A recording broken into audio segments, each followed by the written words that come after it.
nuevo seminario que organiza... Ok, gracias. Muy bienvenida a todas y todos por asistir a este nuevo seminario que organiza Lexen, el Centro Interfacultades de Derecho, Economía y Negocios. Esta vez con una asociación adicional que es con el Instituto Milenio Imperfections of Market and Public Policies de la Facultad de Ciencias Físicas y Matemáticas, que proveyó un componente esencial de lo que vamos a ver ahora, que es el financiamiento, para atraer al profesor Stefan Voigt de la Universidad de Hamburgo. El profesor Voigt es economista, pero trabaja en una facultad de Derecho haciendo Law and Economics, y su área de especialidad desde hace muchos años es justamente el tema de las constituciones. Tiene un libro, ustedes van a ver en su presentación al final, él hace un poco de publicidad, entonces pone el libro y el precio incluso, que se llama Constitutional Economics, que es una revisión muy grande sobre lo que vamos a discutir ahora, los efectos económicos de las constituciones. Entonces, le agradecemos mucho a Stefan su generosidad, su disposición para pegarse este tremendo viaje desde Hamburgo hasta acá por solo unos pocos días. Además, en lo personal, he estado trabajando con Stefan desde hace un año. Hay una propuesta que vamos a publicar ahora sobre un régimen político que no fue el que tomó la convención, pero que lo tomó la universidad, al menos la universidad en la propuesta que le hizo a la convención, es la propuesta que desarrollamos con Stefan. Así que ahí hay algo algo tuyo, Stefan, que está quedando en la convención. Esta presentación, Stefan la va a hacer en inglés. Hay traducción simultánea en las transmisiones remotas, pero acá en la sala va a ser en inglés, así que les voy a pedir que también las preguntas luego las puedan hacer en inglés, porque si no voy a tener que hacer la traducción. Pero si es necesario lo podemos hacer así. Stefan, muchas gracias, y voy a cambiar la presentación.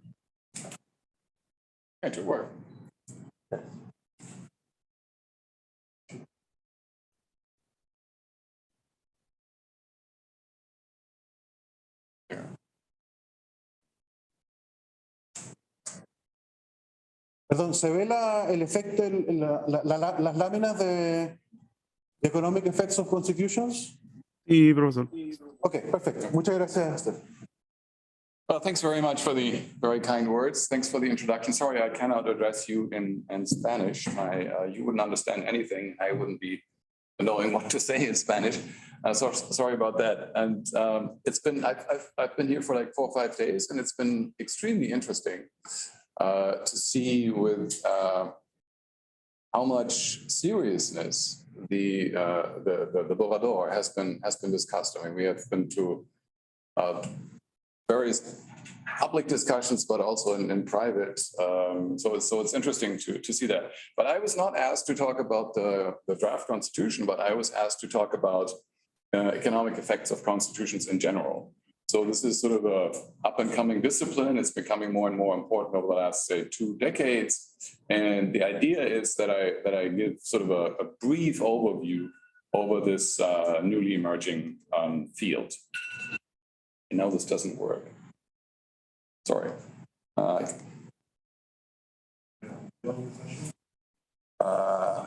Can I?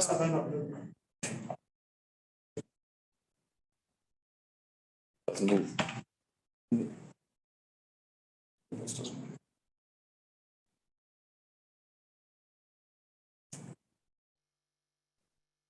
For this. I try. Okay. Okay, thanks. So let's try to get into the topic. In economics, it's sort of generally agreed that institutions are crucial for economic development. So institutions are all kinds of rules. They might be formal rules, they might be informal. And there's the institutional economics. Douglas North is one of the representatives, but there are many, many, many others who have basically made the same point. And there's also good evidence empirical evidence that this is true. And in a sense, you can think of constitutional rules as a subset of institutions, as a subset of formal institutions. And this is what I will be talking about today. Now, there's one particular issue with constitutional rules in comparison to many other institutions, namely that they are supposed to be the most basic layer of institutions, which basically implies that there is a specific problem of their implementation. All right. I mean, if you have statutory law and somebody, signs a contract, doesn't comply with the contract, there's a court that you can go to and basically make sure that that the law is being applied. Now, at the constitutional level, that's sort of difficult. If there is a number of politicians who do not comply with the constitutional rules, the question is, where can you go to, and how can you basically make the constitutional rules enforced? So in a sense, that seems to be, a problem that's particular to constitutional rules of as a subset of institutions. So in designing constitution, it seems to be crucial to pay attention to the degree to which one can make constitutional rules self-enforceable. To what degree you can set up the rules such that the relevant actors basically have an incentive to monitor each other, right? So that's like separation of powers. Or one means of doing so could be the separation of powers.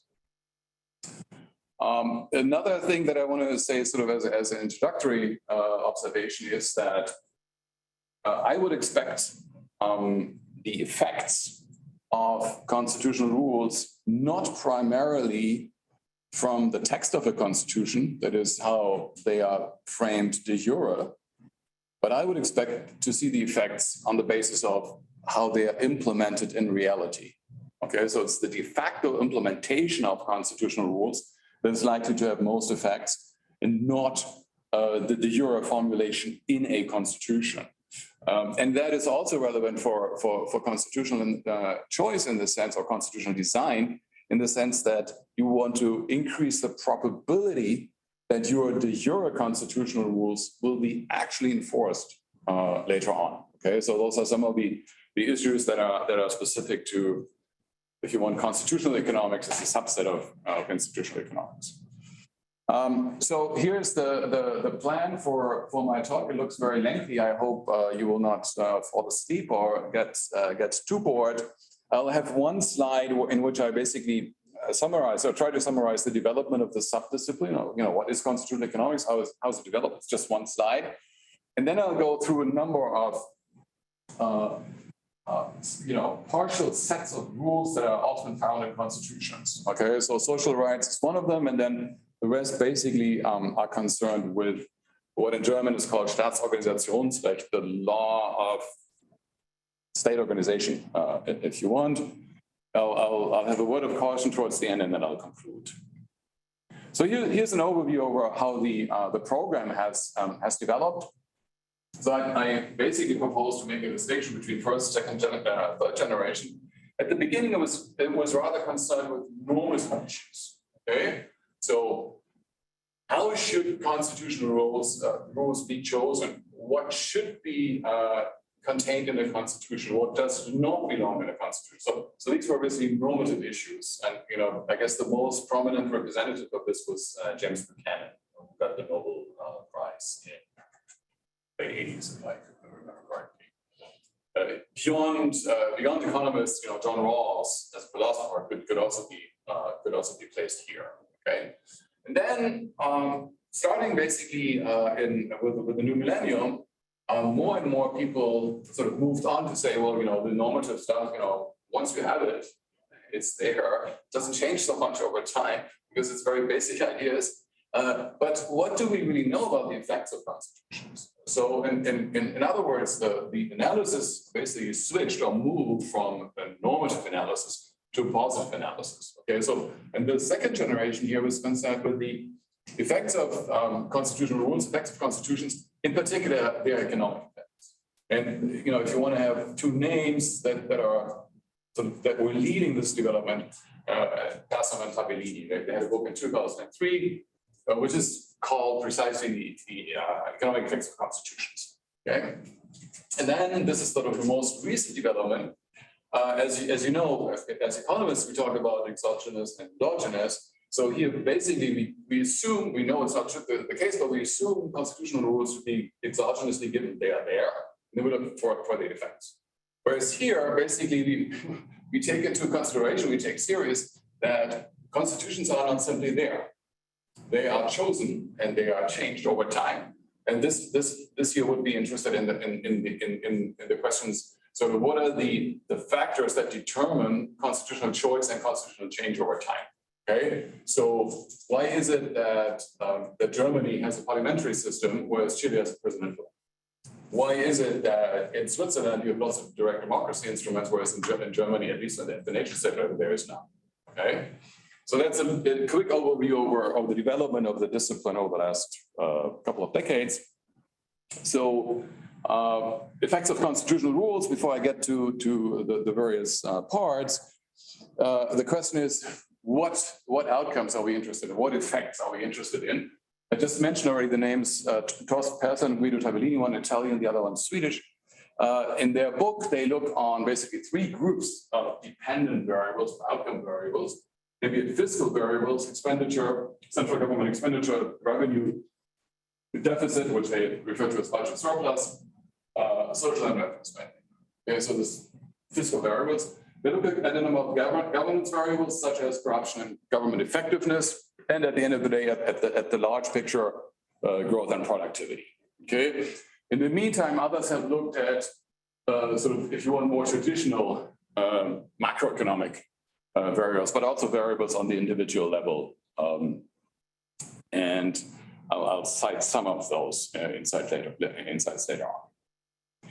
So let's move on to the first chapter, so to speak, effects of social rights. Before getting to the results, or let me sort of try to delineate social rights and distinguish them from other types of rights that are also often mentioned in constitutions. So I propose to distinguish between basic human rights, absence of torture and the like, property rights, economic rights if you want, and civil and political rights, rights of association, right to be member of a labor union, to be member of a religious association, etc. So then there is social and emancipatory rights, which basically give you a right to demand something from the state. Right? The other ones are sort of negative rights. They give you the possibility to shield away the state from interfering with your private affairs. Whereas here, basically, the idea is that you have the right to employment, you have a right to housing, to education, to health, to the quality of the environment, and so on. Okay, so those are the rights that I have in mind when I talk about social rights. Now, the record regarding their de facto implementation has been rather murky. Okay, so there are many more papers than the ones I'm quoting here. But I'm quoting these because Adam Chilton from Chicago and Mila Versteeg from Virginia, they have produced a number of papers, and they put them into a book which appeared like 2 years ago. And here's just two examples. I could have offered or brought more, but here's two examples of empirical insights that they have. So gender equality is one example, and what they find is that gender equality clauses are not associated with improved gender equality on the ground. Okay, you can write it into the Constitution, but it doesn't mean that anything will change on the ground. Okay, and then they had another paper back in 2017 where they looked at the rights to education and healthcare and found that their de jure inclusion in constitutional texts is not associated with increased spending on these issues in reality. So in other words, you might sort of include them into your constitution, but at the end of the day, it will not necessarily mean that more money is allocated to these tasks. Okay, it doesn't work. No. Should I keep on going or? No, just wait a minute. But Hay un problema con los traductores que no lo escuchaban muy bien. Voy para allá. the translator were not hearing well. So Okay. this should be a kind of bimodal. Either you are there or you are there, close to the. Okay, so you want me to stand here? Is this a microphone? Yeah. Yes. Yeah, I'll stay here. You can move here as well. You have a second one. Okay. But not in the middle. That's a plus.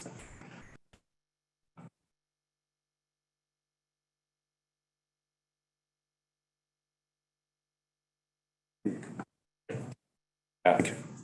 Yes. Piece of research, what they're looking at is like these constitutions and is like correlated with some outcomes, or they analyze, is this a change in the constitution? What is the outcome? They look at both. I mean, actually, obviously, the second one is the more interesting one. You know, what happens if you have this delta, if you have the switch, and then the question is, you know, does the allocation of the budget switch according? And they find that that's not the case. Okay, well, I'm just giving you an impression of that area. But you know, what could be the implication of this? I think one wants to be really careful in what sort of promises one wants to include into one's constitution. And that depends on how you think about, I should stay here, sorry. It depends on how you think about constitutions. If you think about constitutions sort of as a legal document whose promises are supposed to be enforceable, then you want to make sure that you only include promises that you are sure you will be able to enforce later on. Okay, but that's not the only way to think about constitutions. You can also think about constitutions sort of as aspirational documents. You know, we hope to be able to deliver this 20 years down the road. But it might make sense to flag that in the constitution itself. Because otherwise, and this is the point I'm trying to make here, you know, if you basically pretend your constitution to be a legally enforceable document, but you're not able to implement these rules, that might basically endanger the whole legitimacy of the constitution as such. Okay, well, you know, it's written there, but nobody does it anyway, so why should we care? Okay, so I think it's there can be costs to writing something down that you know up front you will not be able to implement. That's basically the point I'm trying to make.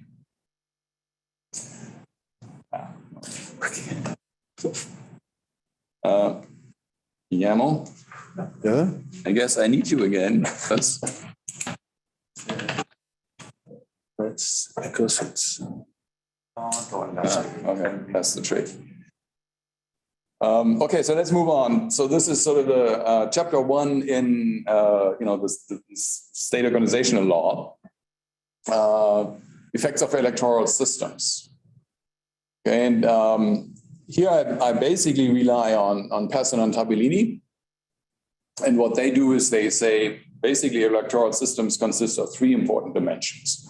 One is the electoral rule. I mean, that's maybe I should say this up front. So basically what we are concerned here, or what the question is, how basically to transfer citizen votes at elections into parliamentary seats. The rules, how to sort of switch from a number of votes to parliamentary seats. That's the question. And you know, these 3 dimensions are the electoral rule. So are we relying on what is referred to as first past the post or majority rule? That is, you have, in all likelihood, you have small districts, and only that person who receives the highest number of votes will be sent to the parliament. Or do we have proportional representation, where a party that secures 7.4% of the votes ends up with 7.4% of parliamentary seats? Okay. And both have disadvantages and advantages, and I will not talk about them. I'm supposed to be giving you economic effects and not an evaluation of the system. The second dimension would be district size. And there you can think of very small district size, like in the UK, there is 1 delegate per district sent to London. Or you can think of the whole country as a single district, which is the case in the Netherlands or Israel. And I assume, I'm not a specialist on Latin America, Uruguay might be like that, okay? And then the third aspect would be the number, the proportion of candidates that are not elected as party candidates. They end up in parliament not because they were on some party list, but because they were running as individuals. Okay, so just a couple of words of why these three dimensions might be so important. First of all, Duverger basically a long time ago made the point that if you have majority rule, you're likely to end up with a two-party system.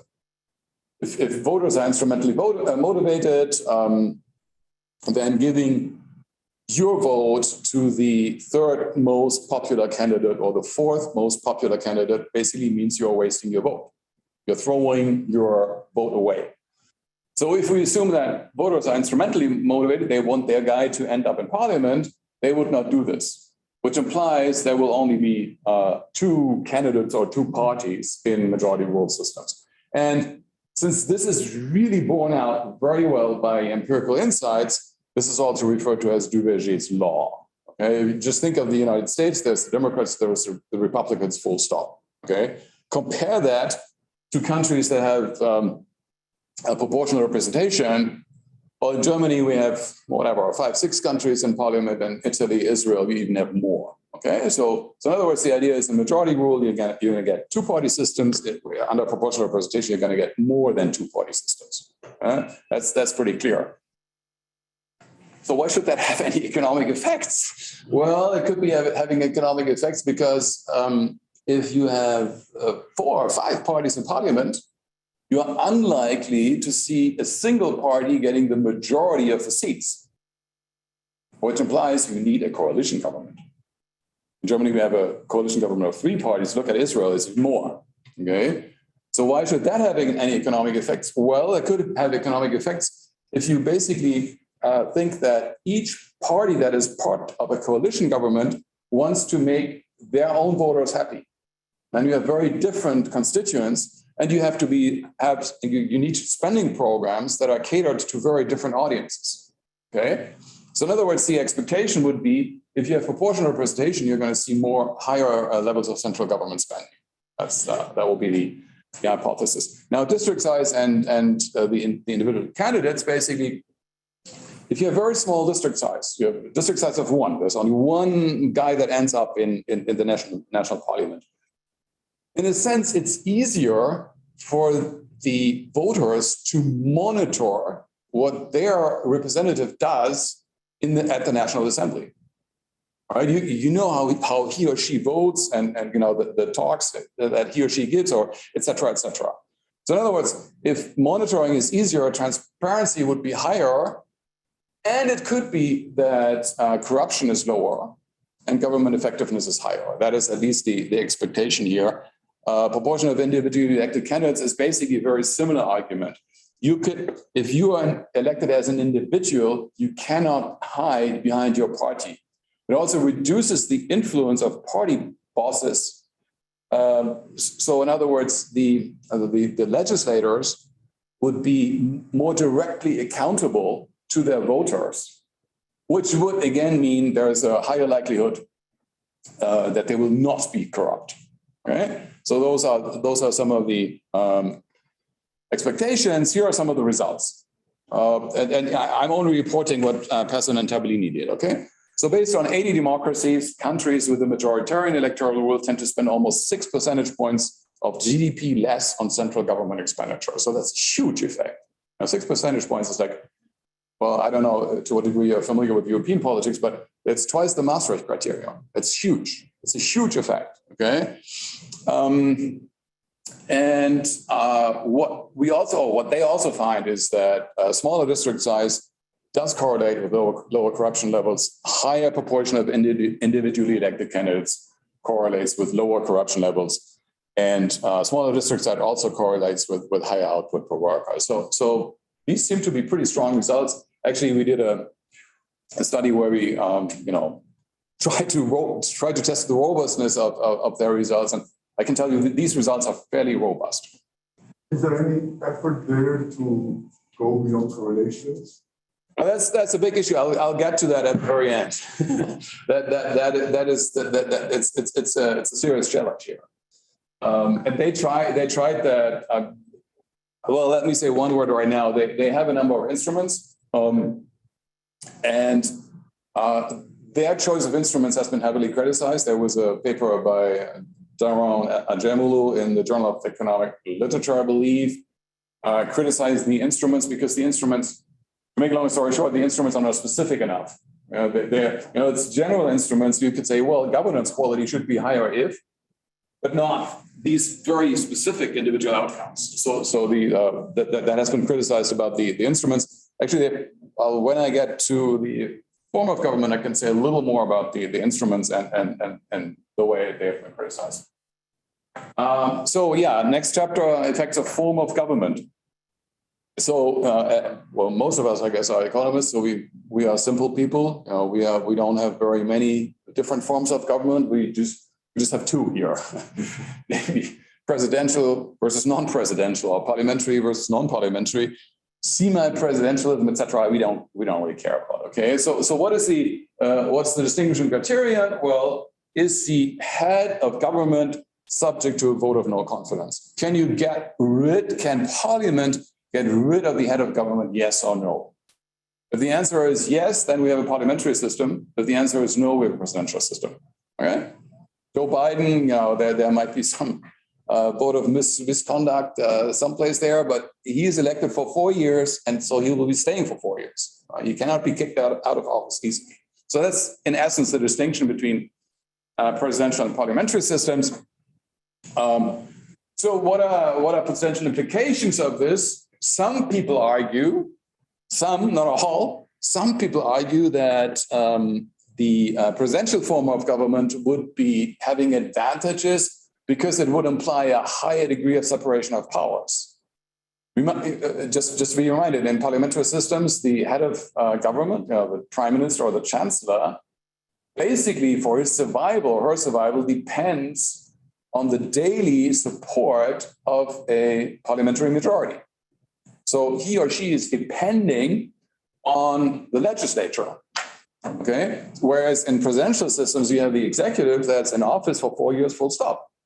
So in other words, there is a more serious separation between executive and legislature, at least in theory and in the United States. There are many countries, in particular in Africa, in which this is the case on paper, but not in reality. But that's a different story. And so what might be the economic implication of this? Well, the argument goes that, in essence, the executive would be one additional veto player, okay? And the president would be basically voted by all people, French or Chilean or whatever it is. So he or she would basically be accountable to all people, French or Chilean. So in other words, that person would have more incentives to only agree to policies that do not only sort of serve particular constituencies or lobby groups or rent seekers, but to everybody, to the whole country. Okay, that is the hope or the optimistic view of the presidential system. Now let's look at some of the results. So Persson and Tabellini in their book claim that presidential systems spend around 5 percentage points less on central government. Okay, so that would be a substantial difference between presidential and parliamentary systems. Now, I told you a minute ago mentioned a minute ago that we did a replication study, and when you just change a little bit on various dimensions, the results are gone. Okay. So the way you precisely delineate the form of government makes a huge difference. The time period that you look at makes a huge difference. Whether you add another 10 or 15 or 20 countries makes a huge difference. And no matter what you do, then the results break down. Okay, so then, in other words, they are not really very robust. And at the start, they don't find significant results for some of the other outcome variables that I mentioned at the beginning. In the meantime, others have looked at the form of government. So Gehring is with 3 co-authors, a political scientist at the time, I think, of Boston University, and they find that parliamentary systems do significantly better in terms of economic development, trade openness, GDP per capita, as well as human development, infant mortality, and life expectancy. And there was another paper by McManus and Oskan, which appeared like 4 years ago, where they look at more standard macroeconomic variables. And they find that presidential systems do worse with regard to output growth, inflation, in particular also the volatility of inflation, and income inequality. Okay.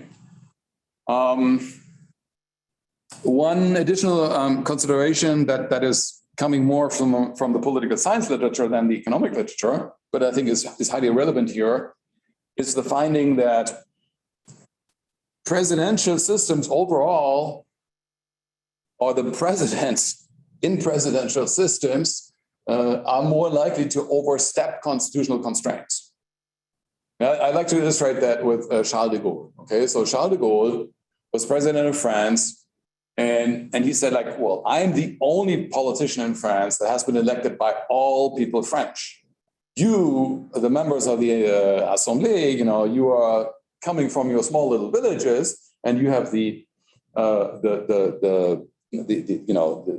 you're basically sent by your village, but I'm standing here in front of you representing all French people. So if I basically don't really care too much about constitutional constraints, that may be the case, but I'm here. Okay, so he was very confident in being able to overstep the Constitution, and Swalik, a number of years back, finds that presidents in presidential systems are somewhat more likely to ignore constitutional constraints than prime ministers in parliamentary systems. Well, you can get rid of a prime minister fairly easily if he or she oversteps.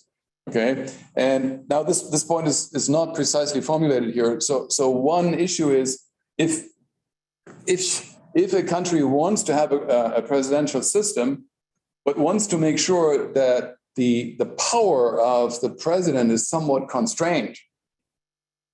I think thinking about these three things here would make a lot of sense. To have term limits, which is the case in most presidential systems, but oftentimes they are changed when the term is on the horizon. If you look at the constitutional changes in Africa, many of them refer to getting rid of the term limit. I think the right to pardon should be severely limited. If you look at what Donald Trump did a couple of days before he stepped down as president of the United States, all his friends and family and whatever business partners that might have committed some crime were then pardoned. But also the use of executive decrees. I think that's probably the most important point. As you know, probably a lot better than I do, in many presidential systems, presidents have the power to basically circumvent the legislature and formulate decrees that, at least for a limited number of months, have the power of law. And I think that is really sort of a very dangerous thing. And if one talks about constitutional design, I think that would be making sense to restrict that to the barest minimum. Next chapter, effects of federalism.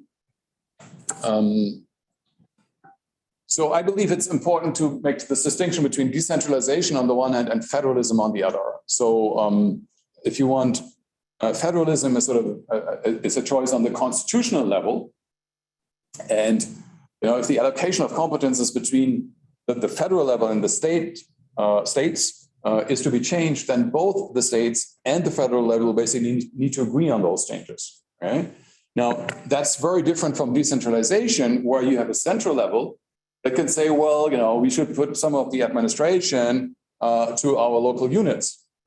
And then the next president comes along and says, I don't like that anymore. I'm talking about France right now. All these, guys in Bretagne and Alsace and Corsica and stuff. So, I just pull back the competences to the center. So, in other words, decentralization would be a policy choice, whereas having federalism or not would be a constitutional choice. The level on which these decisions are made is a different one. Now, potential advantages of federalism are that you have, for many issues, you have simultaneous experiences. All right, you have one issue, say the pandemic, and if coming from Germany, we have 16 states, and the way in which the various Länder, the state governments, have tried to cope with the challenges of the pandemic could be very different. So in other words, there are like 16 simultaneous attempts to solve a problem, and we can learn a lot quicker because there are 16 attempts, and supposedly the more successful ones would be copied by the less successful Länder. Also, obviously, what is being possible under such a system is that the prevalence of, say, people who suffer from COVID might be very different in different areas. And so if you have state governments, they can react to that with a high degree of flexibility than the center could. We saw that fairly well during the pandemic when you compare how France basically wanted to maneuver through the whole thing and how this was done in Germany. I'm not saying that Germany did a particularly good job, but that's a different issue. Also, a second argument for economic effects of federalism would be that stability is likely to be higher. That can be an advantage, but it can also be a disadvantage, if nothing is moving on, because you have so many veto players. But it can be an advantage in the sense that it increases predictability. And if you have a high degree of predictability, you're likely to have a high level of investment, which is likely to give you higher productivity, which is likely to be a positive economic outcome. But then again, there's also problems, overborrowing by constituent states, and sort of no bailout promises are very difficult to keep. It's not only Argentina that has had problems with that. Germany has also had problems with that. So the question is, how can you, if you opt in favor of decentralization / federalism, I guess in Chile one would talk, the current proposal would make more sense to talk of decentralization, but if I understand the draft correctly, then there will be the power of the regions to take out money, right? And so the question is, how can one minimize or mitigate the problem of overborrowing?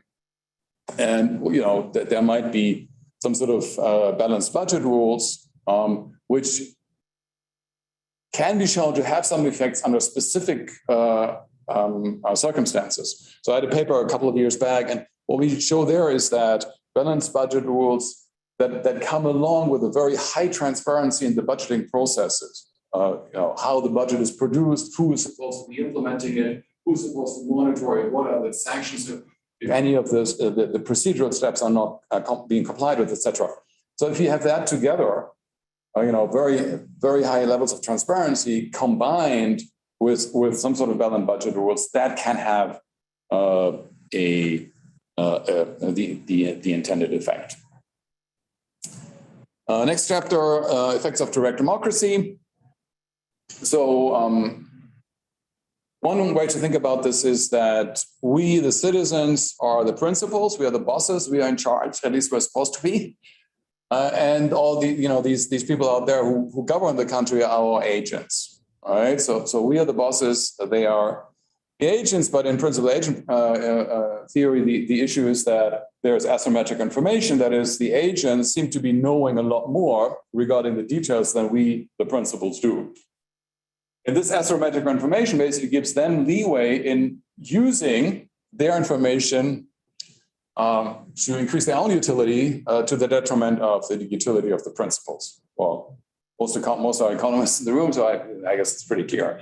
So in other words, the principal agent contract between citizens and government is incomplete, and there is issues with it. So you can think of direct democracy as one way of mitigating the principal agent problem. If there are particular issues on which our agents are particularly non-responsive to our preferences, well, then we can, start collecting signatures and ask for an initiative. Okay, so one can think of direct democracy as one way of correcting or mitigating the principal agent problem in democracies. So the prediction would be that direct democracy increases the responsiveness of politicians. And then you can think of a direct effect of an indirect effect. The indirect effect would already be expecting higher responsiveness simply because citizens have the possibility to ask for an initiative. Whereas the direct effect would be, well, once they ask for an initiative and they correct us, well, there's a direct effect. Okay.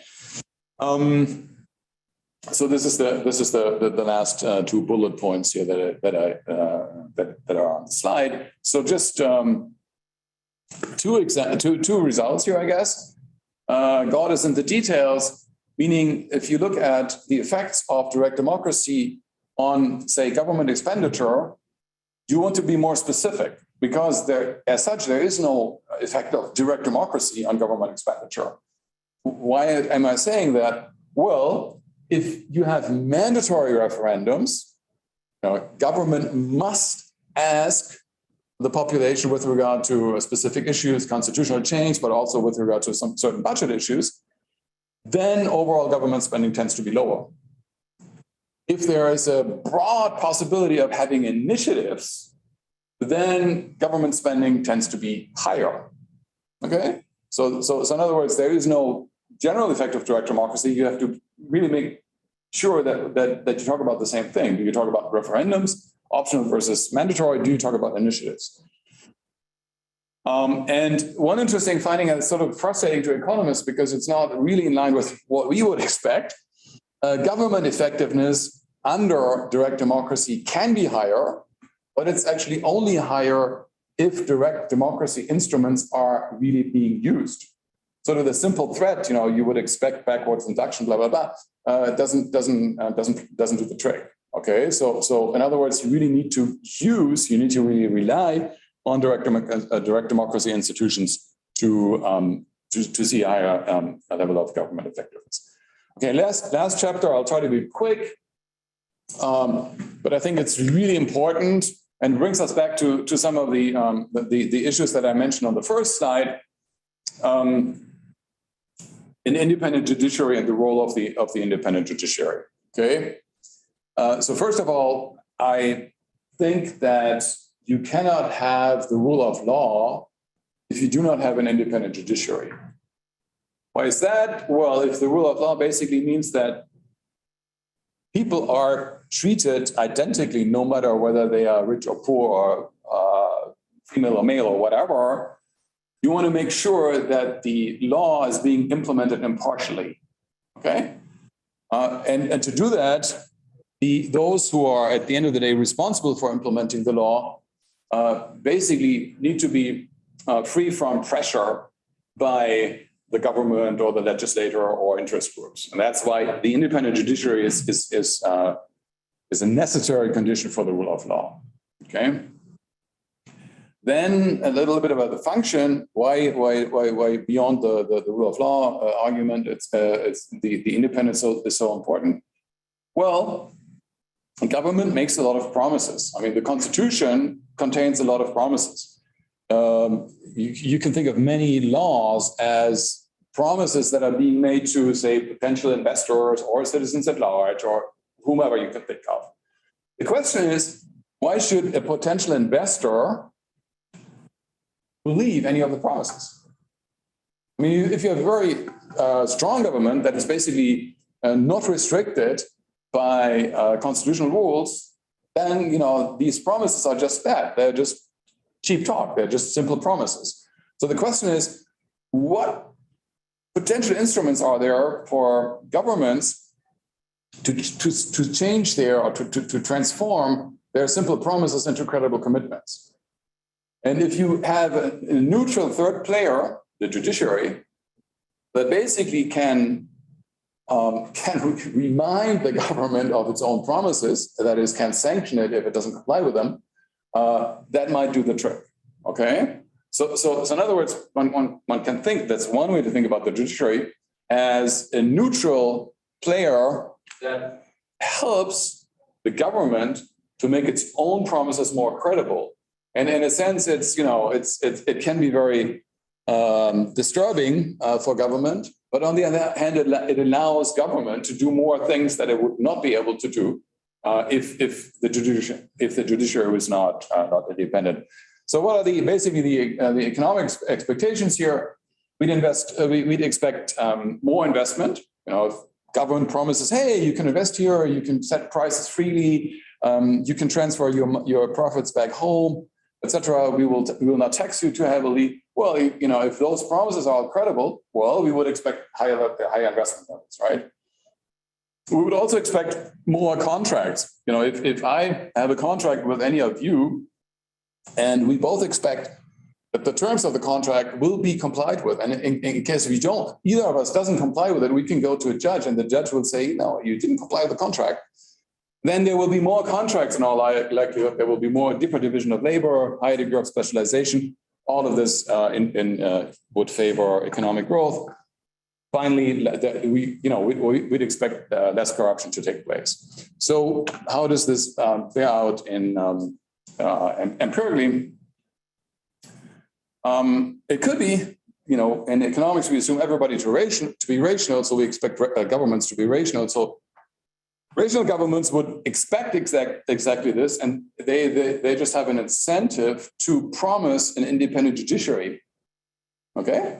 So, but then again, the potential investors cannot so easily be tricked.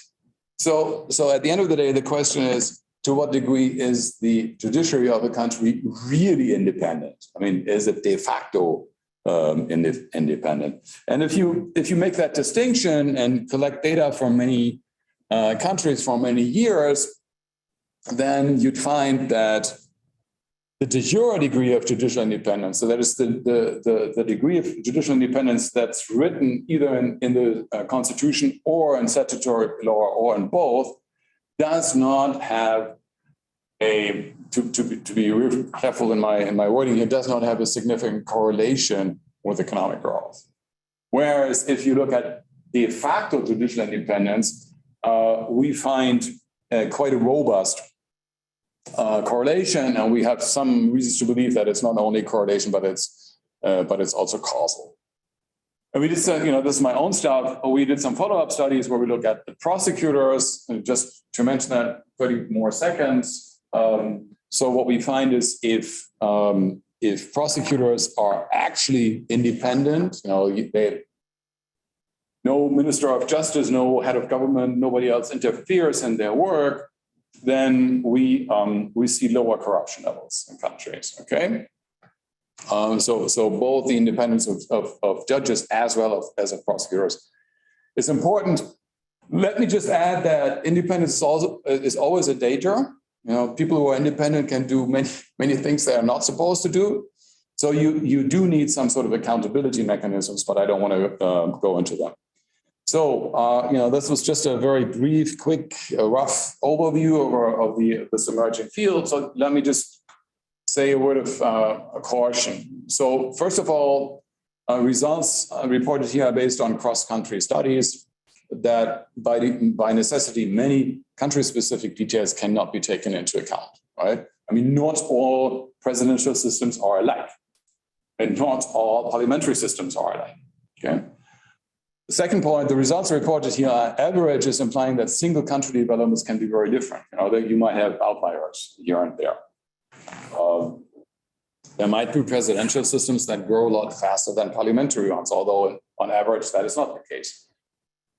The overall, and then we are getting to the causality issue here. The overall number of observations is severely limited. There is only 195 countries in the world. If you only want to look at democracies, you have some 80 countries, full stop.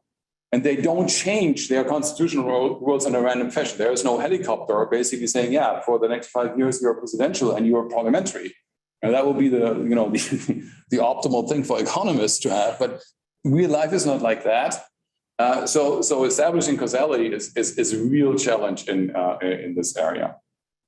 And last point that I want to make is, I reported, some significant differences in overall spending levels, central government spending and governments, depending on both the electoral system and the form of government.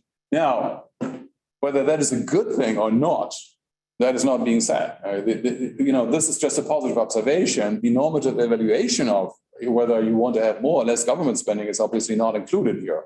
So that needs to be decided by the society.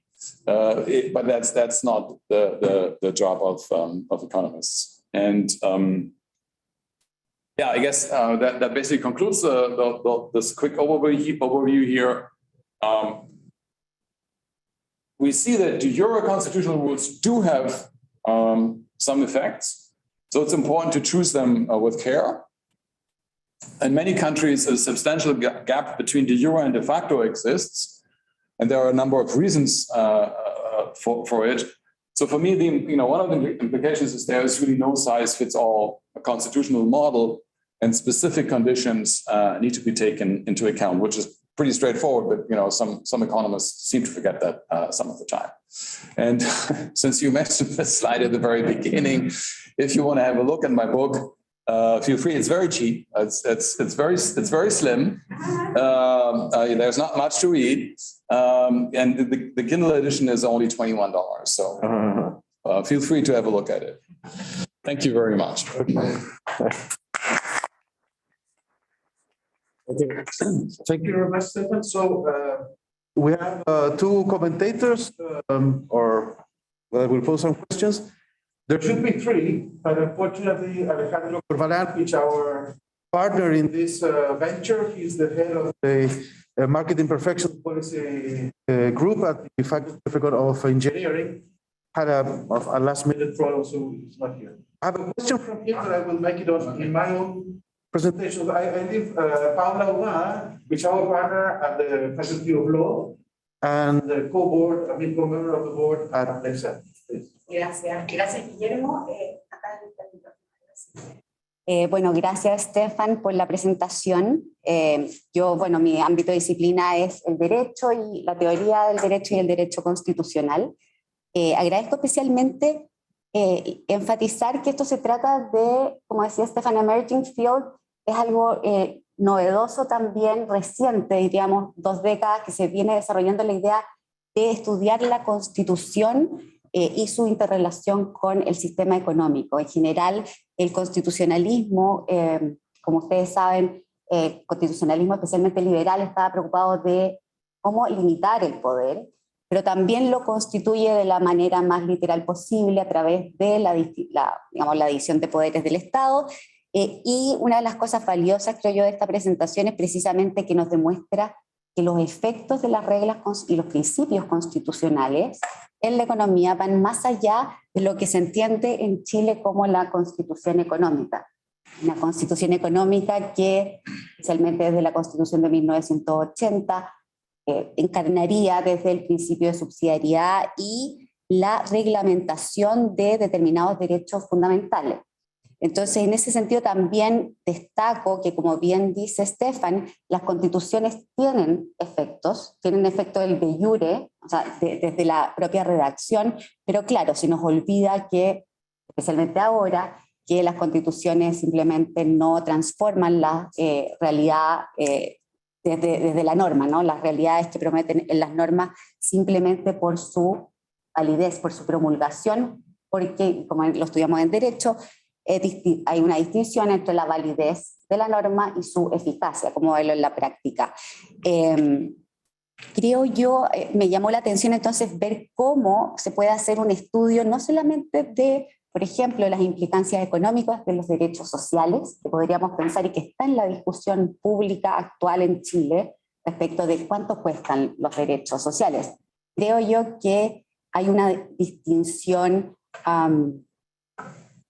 respecto de los tipos de derecho que hizo Stefan respecto de los derechos contra el Estado, a que no interfiera los derechos negativos o los derechos positivos, y me parece que es más, se puede relativizar, porque pensemos, derecho a la libertad de expresión, un clásico derecho civil político, que es, en el fondo, poder expresarme públicamente sin tener repercusiones como de represalias estatales o la censura, igual requiere de gasto público.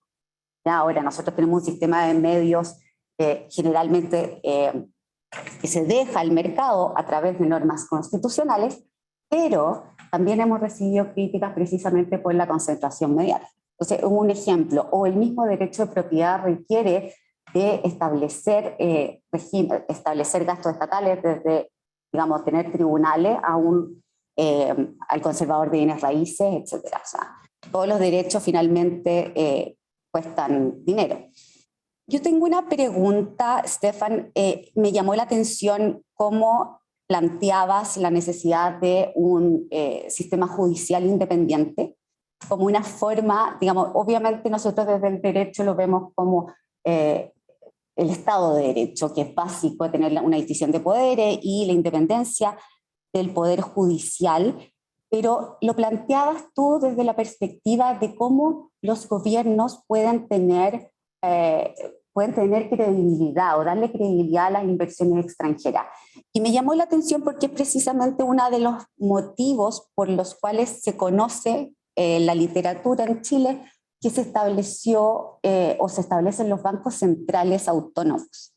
Entonces, es una de las grandes como innovaciones de la Constitución de 1980 fue precisamente constitucionalizar el Banco Central y, o sea, elevarlo a nivel constitucional, reconocer su autonomía y declararlo como un órgano técnico. Entonces, mi pregunta iba si se ha medido en el fondo los efectos que tienen la autonomía de los bancos centrales, y no solamente en términos de el nivel de inflación, porque precisamente ese era nuestro problema, la alta inflación probablemente también era un fenómeno más mundial, pero también en términos de otras variables económicas, ¿ya? O sea, no solamente de los niveles de inflación, pero también en términos de, por ejemplo, uno de los problemas que tenemos ahora en Chile, que es el tema de la desigualdad.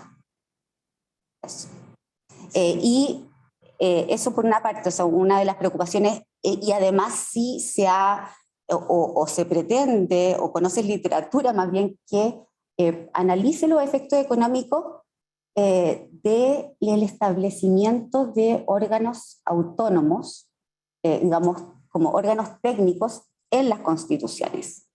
Porque yo creo que ese es, hablamos en general de sistemas de gobierno, regímenes de gobierno, parlamentario, presidencial, pero más allá de esa distribución, hemos visto, a partir de la experiencia de Chile, que el régimen de gobierno también se ve impactado, y especialmente el poder del presidente, por también el reconocimiento de estos órganos autónomos técnicos. ¿Ya? Muchas gracias. Let me just make my own question first. So, Go ahead.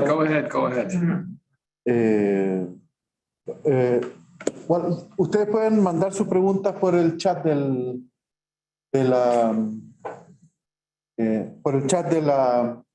Zoom, por favor. So I will speak in English. I have 5 questions. Six with Alejandro's question. Let me write Alejandro's questions from precisely. So his question is the following. One of the main criticisms to the Constitution, the 1980s the Constitution in Chile, is its supramajoritarian character in the Buchanan sense. So do you know evidence that support the thesis that supramajoritarian institutions produce more stability and growth? What's the role of supramajoritarian rules in terms of stability and growth? I have 5 questions. One is to do with this because Stefan started talking about formal and informal rules. Okay? And this is a very important distinction, I think.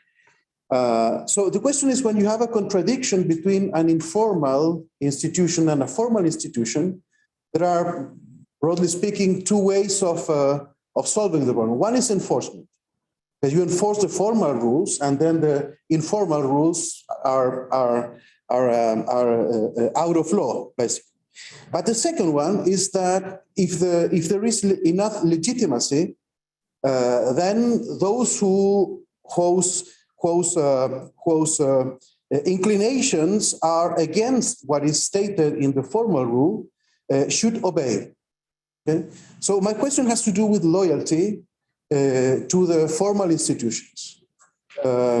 Eventually, I mean, we can give a lot of examples in the economic side, for example, how the enterprises respect the climate, for example, or the environmental rules. So there are informal ways of doing that in the past that are less strict than they are today.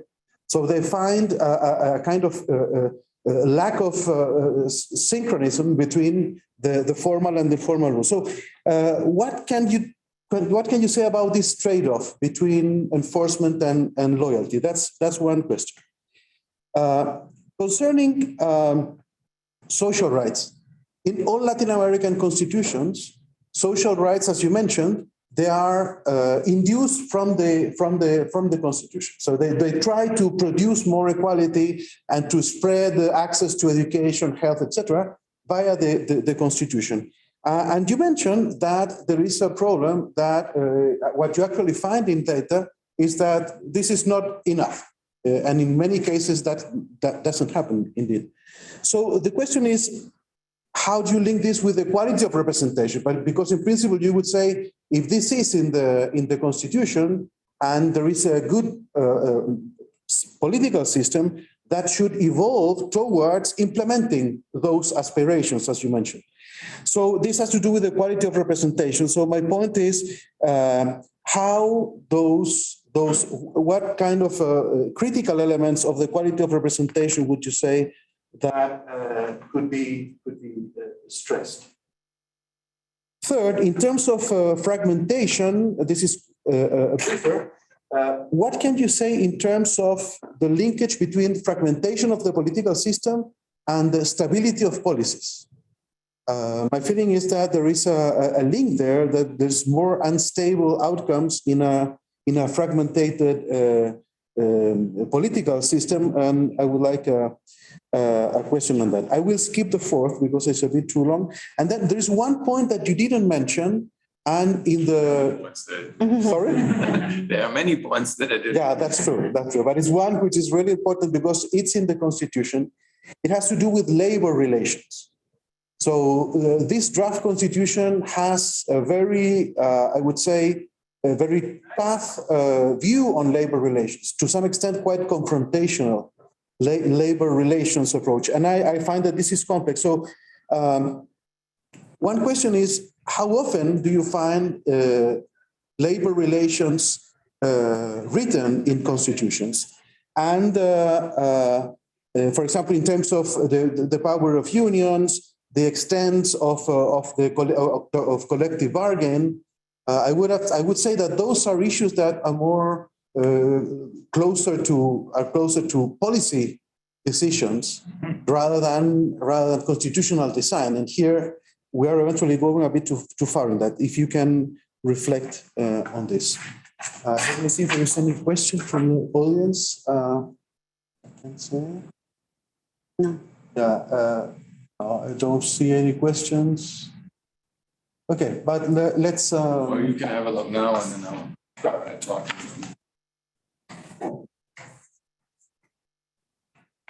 Okay, thanks for these questions. I saw that in between the translator, I was concerned that I didn't have an earphone on because you were asking a question in Castellano. I hope I got most of the of what you were saying. So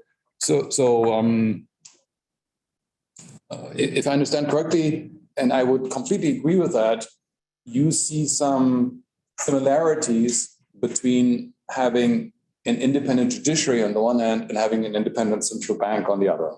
No. Yes, absolutely. From your presentation, yeah, the research. Yeah, I just want to make sure that I understood the question correctly, and I do see that very similarly. So you can analyze the function and the effects of central banks on the one hand and independent courts in very similar fashions. I think there's an important structural similarity. And actually, I guess all the evidence that we, or not all, but the empirical evidence regarding the effects of independent central banks shows that they are better able to secure price stability than central banks that are not independent. That holds with regard to Latin America, but holds also beyond Latin America. And then the question is, can you charge them with additional goals beyond price stability, such as a high employment rate or the healthy development of the economy? And as you know, that's always a bit difficult. I mean, in economics, we have what's called the tin bag rule. So the tin bag rule basically means you have one instrument and one goal. And you know, if you have a central bank that has a little more than one instrument, but basically has one central instrument, and you give them 34 goals, that's going to be a problem. So in other words, I would not overload the central bank with goals beyond price stability. And I think in Europe, you know, there were some people saying, "Wow, you know, price stability. You know, we need the green economy, and the central bank should be it should be, you know, promoting the green economy and decarbonization and all that stuff." Well, right now we see how important it is to have price stability, and what the absence of price stability basically implies, in particular for poorer people. I mean, energy prices have been soaring in Europe, and many people, you know, hardly be able to pay their grocery bill anymore. So price stability is an important, very central and important aspect. So I would not basically overload the central bank with tasks beyond price stability.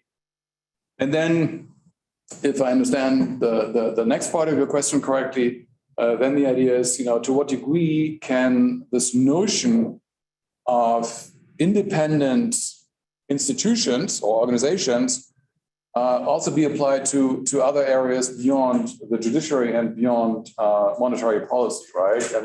And yeah, I think there are a number of areas in which there has been applied successfully, like anti-cartel offices, environmental agencies.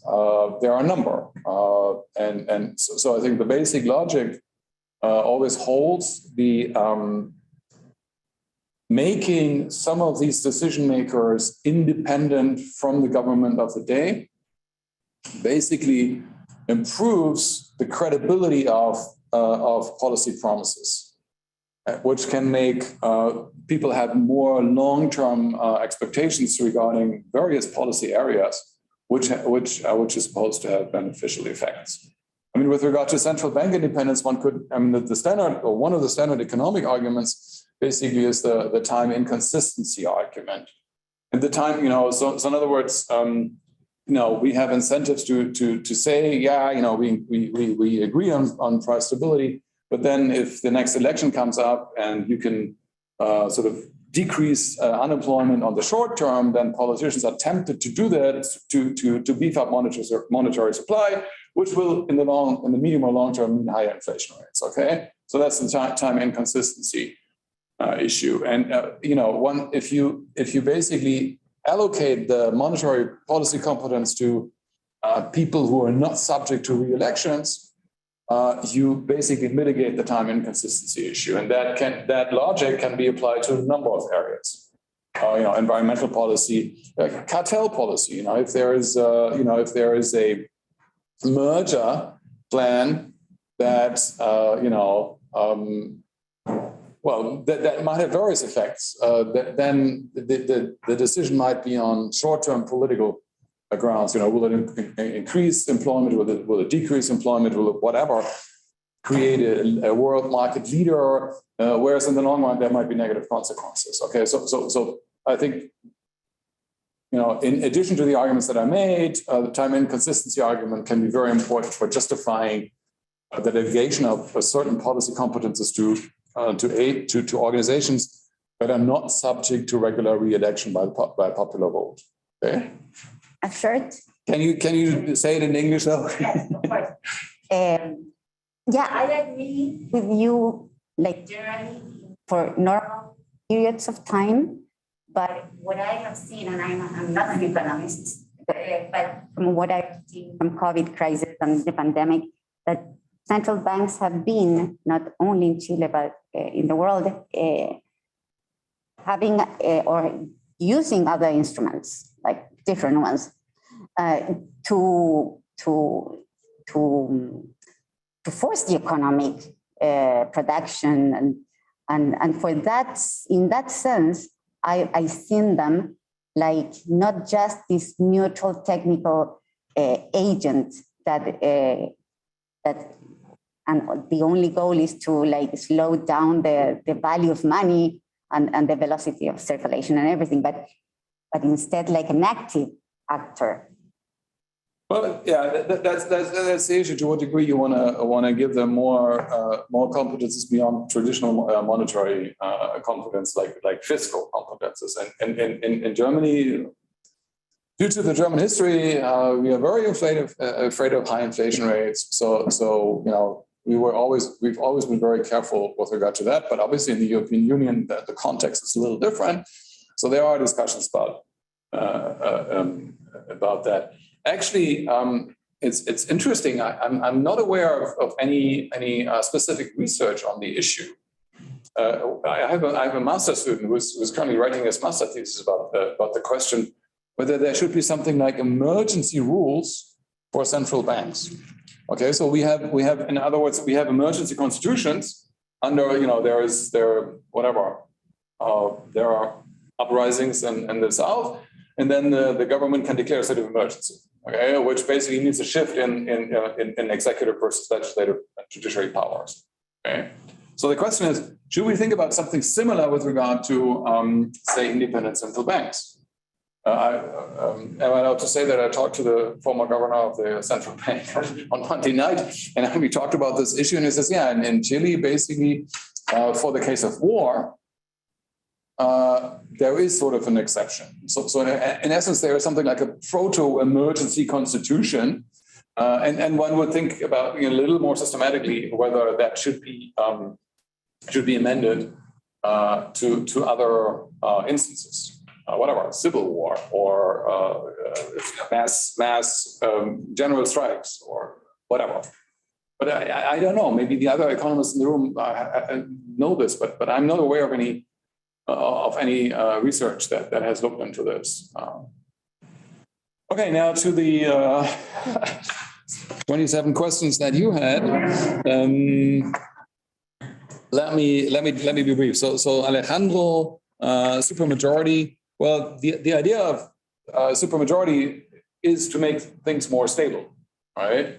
So if stability as such has a value, then increases predictability, then it might increase investment and so on. So it might have positive effects. So I'll try to be really brief here. Yeah, I guess you guys want to have lunch soon. So formal versus informal institutions, I think that is a very, very important issue, and we do not know enough about this. So the question is, and I'm amazed also in the institutional economics. People have been talking so much about formal institutions. Some have been talking about informal institutions, but the possibility that formal and informal are conflicting, that basically, you can either comply with the formal rules or you can comply with the informal rules. And in other words, you would be not complying with the other. That has not been really on the forefront of research. I think it's a very important question. And now I'm sort of deviating a little bit from your question. I think that'll be very important for the future constitution of Chile. In essence, in essence, if I understand the draft correctly, you're about to create the possibility of parallel legal systems. Right? Indigenous people will have the right to basically structure at least some of their interactions according to their own traditional rules. So you could refer to this as informal institutions, which are basically now formally recognized, but as such might to a large degree remain informal. Some might be just traditions, conventions that have been obeyed or followed or implemented for hundreds of years. or that are just being created because you can say, well, we've done this forever like this. That's an experience that many colonies that the British had in Africa basically made. You know, they said, yeah, we'll accept your informal rules, and all these chieftains basically discovered and developed many conventions in a very brief period of time. But more seriously speaking, I think there might be important implications for the rule of law. I mean, it could be that the traditional rules of some indigenous people have a very different perception of the role of men and women, or of old and young, or of X and Y, whatever the criteria might be. And now, if we have sort of the idea that the rule of law means that people are being treated equally, no matter whether they are rich or old, rich or poor, or old or young, then there might be serious conflicts. So this is, you know, I'm diverting a little bit from your question, but I think it's a very important issue. And yeah, it's sort of embarrassing how little we know about that. Yeah, social rights, the inclusion, misrepresentation. I wouldn't call this misrepresentation. Some of the researchers in the field basically say that even if you create parts of the Constitution as aspirational articles, over time, the likelihood that they will be complied with could be increasing. I mean, this is a point that Elkins and Ginsburg make in their 2009 book. So there could be something to that. Fragmentation and the political system. To be honest with you, I think that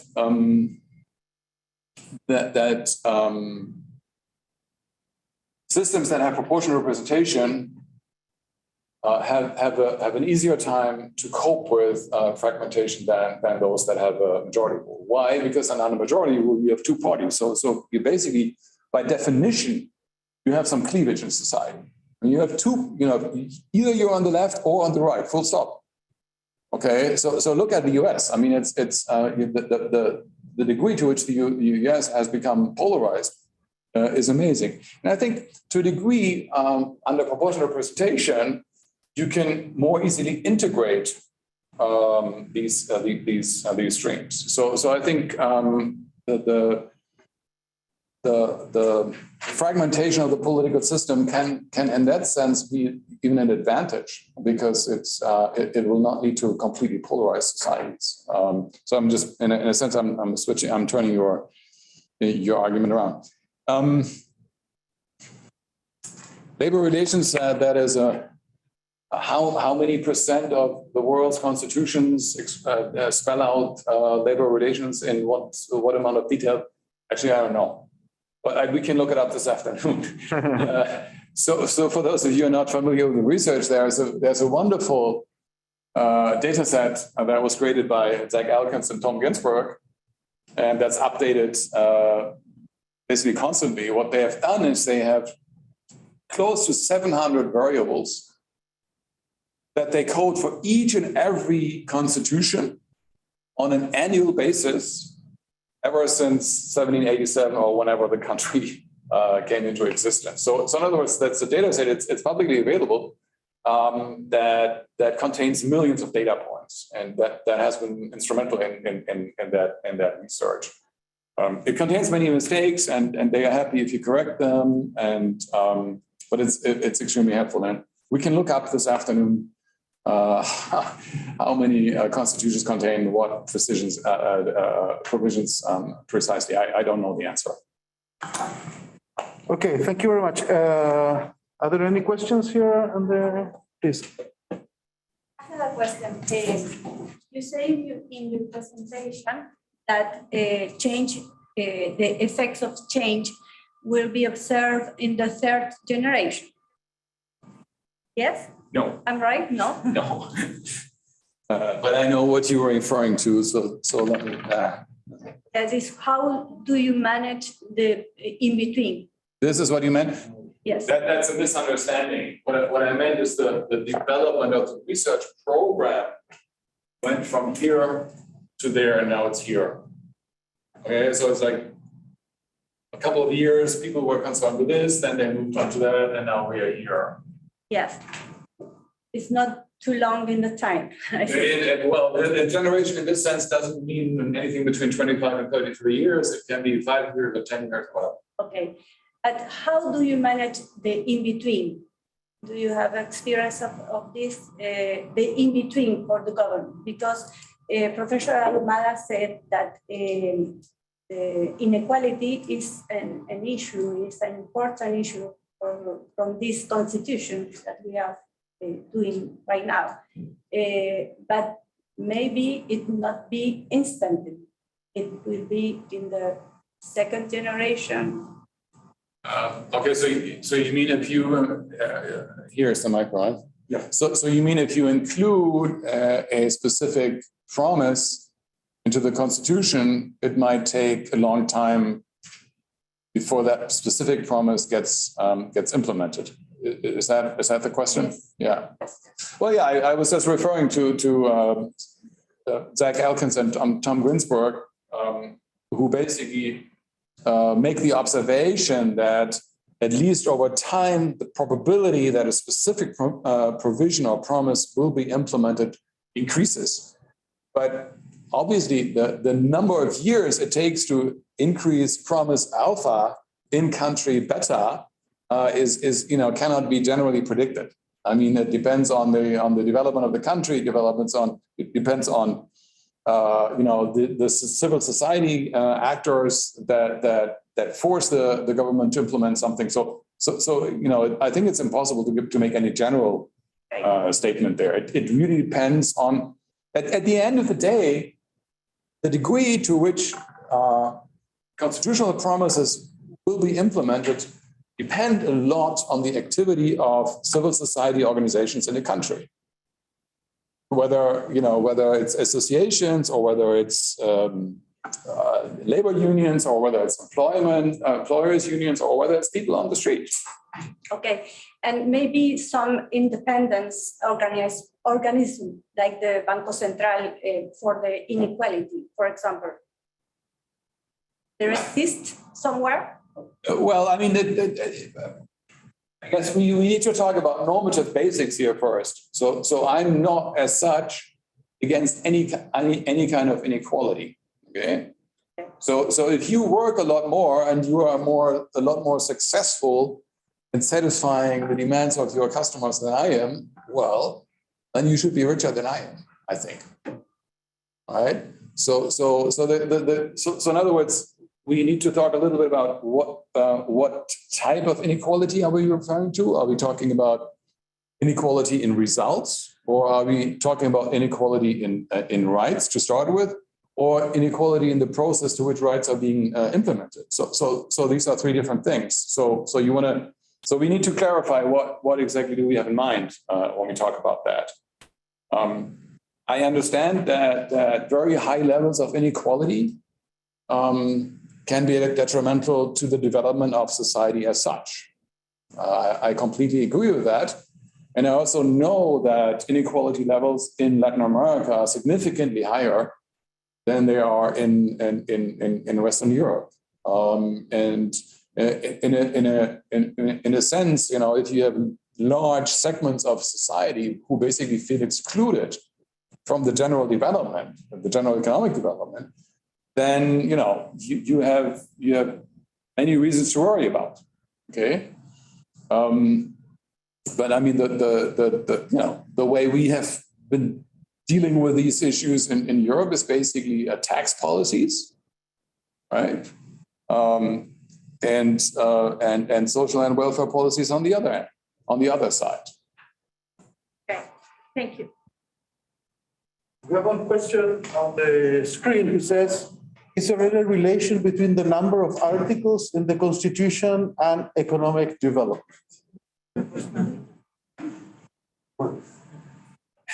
Actually, you might smile because it sounds like a strange question. A number of years back, I gave an after-dinner talk, and I figured it would be nice to look at the relationship between the length of a constitution and whatever outcomes. Okay, and The thing is, and then afterwards it became a more serious paper. So I tend to think about the length of contracts. You know, think of a constitution as a social contract, right? But let's start our thinking about that particular contract like it was a bilateral contract, like it was a business contract. Okay, so if the two of us enter into a bilateral contract and we've known each other for years, which we don't have, but assume we've known each other for years, we're good friends, then the contract can be very, very brief. You deliver on the next day, I pay you $100,000 or whatever, full stop. Now imagine that we've never seen each other before. You don't speak my language, I don't speak yours, but somehow you basically make me believe that you could deliver that bridge that I always wanted in my hometown. And well, then we were likely to write up a fairly detailed and lengthy contract with all sort of contingency clauses, blah, blah, blah, blah, blah, in case what, in case we cannot agree on anything, who would we talk to, what is the forum, or what's the law to be applied, etc. So it will be very, very, very detailed. So in other words, I think that trust is an important element to explain the length of contracts. And that idea can easily be transferred to constitutions. When basically most people in a society trust each other, well, it can be sufficient to write down just a couple of basics and full stop. Whereas if the trust level in society is not very high, then every group must say, hey, but 5 years down the road they will try to dupe us or they will try to take advantage of us and stuff. So you basically tend to write down all the little details that in an attempt to make your own position more certain and more secure. So I think the length of constitutions is a function of social trust. And there are some people that say, what was the title of his paper? Lengthy constitutions are positively bad constitutions. So he's absolutely sure that they're really bad. Actually, it's a pretty famous political scientist by the name of George Sibelius, who has a paper like that in the British Journal of Political Science, 3-4 years ago. I don't share most of what he has to say in that paper. But I think the issue as such is an interesting issue. Okay, Professor Evan. It's a great introduction to a topic. I'm not an expert in. But I have a question, which is, constitutional reforms don't happen at random. They happen as a solution to a political crisis. And given this wonderful database and all the work we've been doing, what do we know about what happens after institutional reforms in terms of improving or not improving economic outcomes? So what is the economics, not of institutions, but of constitutional or of major reforms or rewriting constitutions? We'll have to have some definition, I imagine. But what's the empirical story on that in a nutshell? I wonder if one can say there is sort of an overall general trend. And there might be very, very different types of constitutional change. Just imagine the countries in Central and Eastern Europe becoming socialist in that period of the last century. And getting a new constitution that might not have any positive effects at all. Then again, might just imagine them basically writing a new constitution in the 1990s. Well, that might be correlated, and there the question of causation is an important issue, right? That might be correlated with some sort of economic improvement. If that was causal, is a completely different issue, obviously. That being said, I guess under democracy, then there's some sort of a democratic government. Yeah, but I mean, but I mean, as you know, there was different trajectories to their now to the constitutions that they now have. And I don't know if one could say, well, you know, the those that very quickly wrote a new constitution did better than those who basically revived their old constitution. The Baltic countries, you know, was it? I'm not sure. I think it was Latvia. But basically, what they said is, we had this 1922 constitution. We just put it in place again, right? And then Poland had what they call a little or a small constitution. So they said, we don't really know where our country is evolving, so we just write a couple of, you know, essential things down. I think that was in 1993, and then their first sort of real new constitution was then passed in 1997. So they're you know, they have been very different paths. But one thing that I think is needs to be observed in all new constitutions is that at the beginning they all create additional uncertainty. Just imagine, you know, imagine that the current draft will be implemented. Then nobody really knows what's going to happen in this country, right? It'll take a couple of years until we know what are the effects of the new constitution. How will judges basically be interpreting the new constitution? What are all the additional laws that are being mentioned here and there in the draft? You know, what will they say, etc. So I think one thing is certain, that every time you try to come up with a truly new constitution, at least in the short term, you create additional uncertainty, which has a number of effects. Well, I fully agree with that. You said at the beginning, the uncertainty about, as you say, what's going to happen, which things are not going to get implemented also. But the question is a counterfactual. You know, if you come to a constitutional reform out of a political crisis, the counterfactual also involves uncertainties. It's not, that's why I said, they're not written at random or the social scientists say, let's write a new constitution, but it's fun to do so.